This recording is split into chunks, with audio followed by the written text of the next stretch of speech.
అవన్నీ కూడా జగన్ బినామీ అన్నట్టుగా కూడా అజయ్ గారు మాట్లాడుతున్నారు. సో మీరేమంటారు?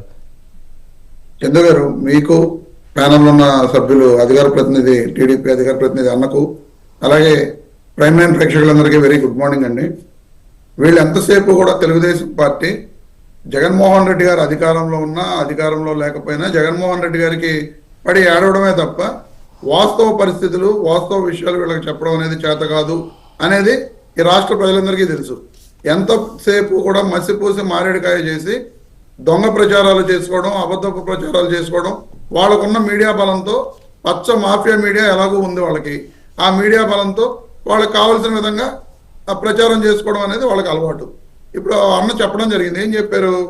లూలు కంపెనీని మేము తరిమేశామంట.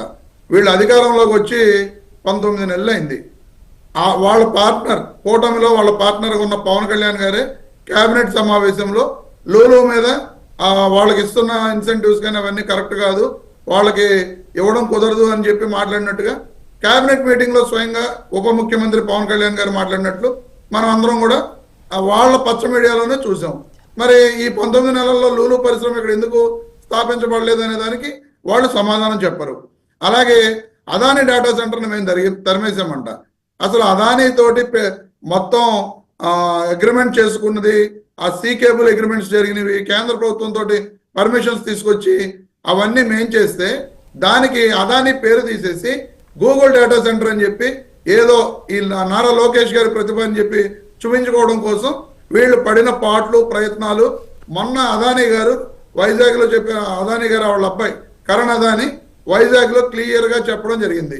అదానీ డేటా సెంటర్ గూగుల్ తోటి కొలాబరేట్ అయ్యి మేము అదానీ డేటా సెంటర్ని ఇక్కడ పెడుతున్నామని చెప్పి, ఇదే విషయాన్ని మొట్టమొదటి రోజున వీళ్ళు డేటా సెంటర్ ప్రకటించేటప్పుడు మేము అదానీ తోటి కలిపి గూగుల్ డేటా సెంటర్ని చేస్తున్నామని చెప్పి నారా లోకేష్ గారు కానీ చంద్రబాబు నాయుడు గారు కానీ ఎందుకు చెప్పలేదు?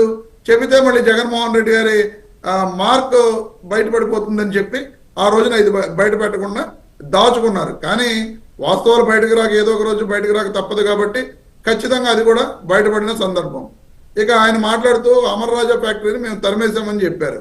అమర్ రాజా ఫ్యాక్టరీని మేము ఎవరో తరంలా, అక్కడ పొల్యూషన్ అనేది విపరీతంగా ఆ ఫ్యాక్టరీ మూలంగా జరుగుతుంది, ఆ పొల్యూషన్ ని కంట్రోల్ చేయండి అని చెప్పి నోటీసెస్ ఇస్తే ఆ నోటీసెస్ కి సంబంధించి ఆయన సమాధానం చెప్పకుండా దాన్ని రాజకీయం చేయడం కోసం తెలుగుదేశం పార్టీ ఎంపీగా ఉన్న గల్లా జయదేవ్ గారు ఆ రోజున తెలుగుదేశం పార్టీ రాజకీయ అవసరాల కోసం ఆయన ఆ ఫ్యాక్టరీని మేము ఇక్కడి నుంచి మాకు ఇబ్బందులు కలుగుతున్నాయని రకరకాలుగా జగన్మోహన్ రెడ్డి గారి ప్రభుత్వం మీద బురద జల్లారు.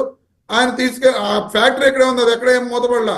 ఆ తర్వాత వాళ్ళు ఆంధ్రప్రదేశ్ విధించిన పొల్యూషన్ కంట్రోల్ బోర్డు యొక్క నియమ నిబంధనలకు అనుగుణంగా వాళ్ళు సరి చేసుకుని రిమైనింగ్ ఎక్కడైతే తెలంగాణలో పెట్టారో వాళ్ళు అది పెట్టకుండా జగన్మోహన్ రెడ్డి గారి ప్రభుత్వం మీద తెలుగుదేశం పార్టీగా ఉన్న ఎంపీ బురద జల్లే ప్రయత్నం చేశారు తప్ప పరిశ్రమలు వెళ్ళిపోతున్నాయని చూపించడం కోసం జగన్మోహన్ రెడ్డి గారు ఒక పారిశ్రామికవేత్త, సక్సెస్ఫుల్ బిజినెస్ మ్యాన్, ఒక పారిశ్రామికవేత్తగా ఉన్న జగన్మోహన్ రెడ్డి గారు ఏ రోజు కూడా పారిశ్రామికవేత్తలు ఈ రాష్ట్రానికి రాకూడదు, ఈ రాష్ట్రంలో